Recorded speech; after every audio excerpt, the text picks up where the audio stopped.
गपोड़ी बहू। उमा जी की बहू पिंकी को गप्पे मारने की बहुत आदत थी।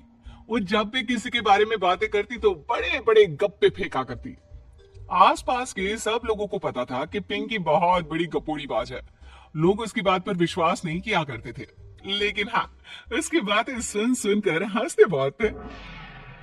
अरे बहू, पड़ोस वाली शर्मा जी है ना, उनकी बेटे का जन्मदिन है, तुम भी चली जाना। ठीक है मम्मी जी, ये तो बता दो गिफ्ट में लेकर क्या जाना है। अरे लेकर क्या जाना है, 250 का लिफाफा दे देना, बस काफी है। अरे मम्मी जी, अच्छा लगेगा क्या? पड़ोसी है हमारे, हमें कुछ बड़ा लेकर जाना चाहिए। अरे बहू, इतना काफी है।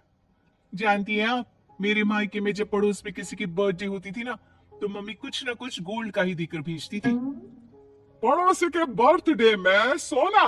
कैसी बातें करती हो। और नहीं तो क्या, आपकी तरह थोड़ी ना लिफाफा पकड़ा दिया। पिंकी शर्मा जी की बेटी के जन्मदिन में चली जाती है। अरे आज तो बड़ी सुंदर लग रही हो साड़ी में। जी मैं तो लहंगा पहनकर आने वाली थी, मम्मी जी नहीं मानी।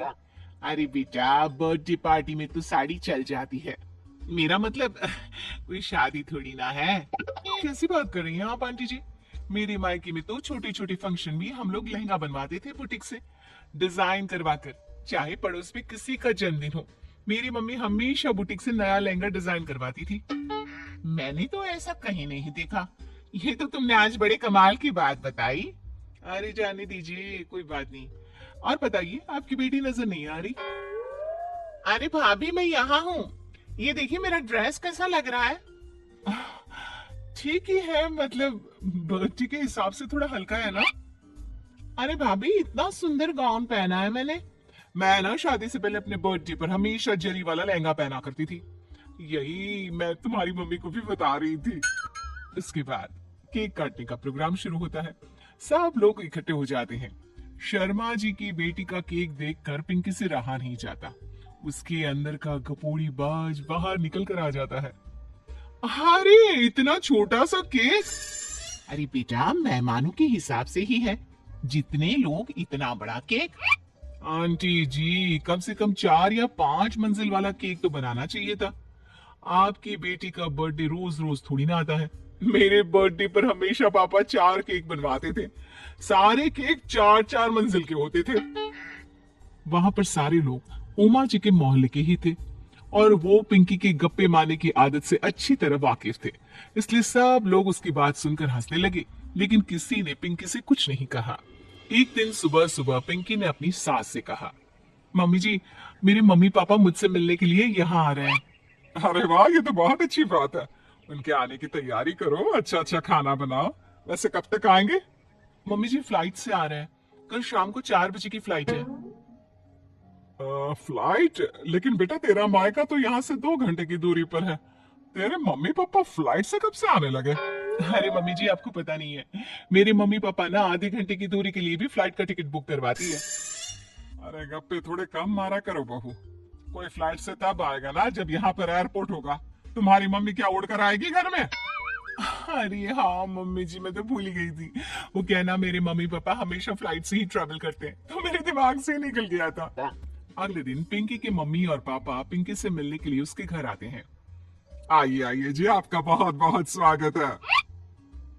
और समदन जी, हमारी बेटे की कोई शिकायत तो नहीं ना? ठीक से संभाल लिया है ना आपका घर? अरे मेरी बहू बहुत समझदार है, घर का काम बहुत अच्छे तरीके से करती है। बस थोड़ा ज्यादा बोलने की आदत है उसे, आपको परेशान करती होगी ना? बात तो आपकी सही है, उसकी थोड़ा ज्यादा नहीं बहुत ज्यादा बोलने की आदत है। लेकिन कोई बात नहीं, आपकी बेटी दिल की बहुत अच्छी है, बस थोड़ा बोलती ही तो ज्यादा है। पिंकी बेटा, इधर आओ, देखो तुम्हारे मम्मी पापा आए हैं। तुमने इनके लिए खाना तो बना लिया ना? वो क्या है ना मम्मी जी, आपसे एक बात कहनी थी। हाँ हाँ बोलो बहू, क्या बात है, डरने की कोई जरूरत नहीं। वो मम्मी जी, मैंने सोचा मम्मी पापा आए हैं तो खाना बाहर से मंगवा लेती हूँ। अरे कोई बात नहीं बेटा, वैसे भी तुम किचन में काम करने लग जाती तो अपने मम्मी पापा से बात कब करती। बहुत अच्छा किया। अब तुम अपने मम्मी पापा के साथ बैठकर आराम से बात करो, मैं अंदर जाती हूँ। शाम का वक्त जैसे ही दरवाजे की घंटी बजी, 3-4 लोग हाथों में खाने की बहुत सारे पैकेट लेकर उमा जी के घर पहुंच गए। अरे भाई कौन है आप लोग? लगता है गलत पते पर आ गए। नहीं नहीं माँ जी, हम तो खाने का ऑर्डर डिलीवर करने आए हैं, यहीं से बुकिंग मिली थी। अरे नहीं नहीं, आपको कोई गलत फहमी हुई है। हमारे यहाँ तो 2 ही मेहमान आए हैं। आपके हाथ के पैकेट देखकर लगता है इसमें 50 लोगों का खाना है। माँ जी आपने सही समझा, खाना तो इसमें 50 लोगों का ही है, क्योंकि हमें ऑर्डर यहीं से 50 लोगों का मिला है। अरे लेकिन इतना सारा खाना, कहीं मेरी बहू ने अपनी गप मारने की आदत के चलते ऐसा तो नहीं कर दिया? ये खाना आप रख लीजिए और हमें हमारे पैसे दे दीजिए। अच्छा वैसे कितने का बिल बना है? ज्यादा नहीं, बस 10,000 दे दीजिए। उन लोगों की बात सुनकर उमा जी पिंकी को आवाज देकर वहां बुलाती है। जैसे ही पिंकी वहां आती है, खुश होते हुए उन लोगों को वहां पर खाना रखने के लिए कहती है। अरे इतना सारा खाना क्यों मंगवाया बहू? अरे मम्मी जी, मैंने आपको बताया तो था, मम्मी पापा आए हैं तो मैं खाना बाहर से मंगवा रही हूँ। ये बात सही है बेटा, लेकिन 2 लोगों के लिए 50 लोगों का खाना? अरे मम्मी जी, कुछ कम पड़ जाए तो अच्छा थोड़ी ना लगता है, और मेरे मायके में तो ऐसा ही होता, एक्स्ट्रा खाना मंगवाते हैं हम लोग। तभी पिंकी के मम्मी और पापा वहां पर आते हैं।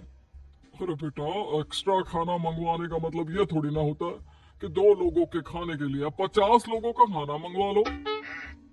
और बेटा, तुम्हारी गप मारने की आदत के चलते 10,000 का बिल आया है, तुम्हें नहीं लगता ये गलत है? देखो बहू, बढ़ा चढ़ाकर बातें करना अपनी जगह, लेकिन इतनी बड़ी बड़ी फेंकना भी गलत है ना। पहली बात तो इतने सारे पैसे लगे, और दूसरी बात खाना वेस्ट होगा। आप लोग ठीक कहते हैं, मैं आज के बाद अपनी इस आदत को कंट्रोल करने की कोशिश करूंगी और अब से गप थोड़ी कम मारा करूंगी। पिंकी की बात सुनकर सब लोग हंसने लगे।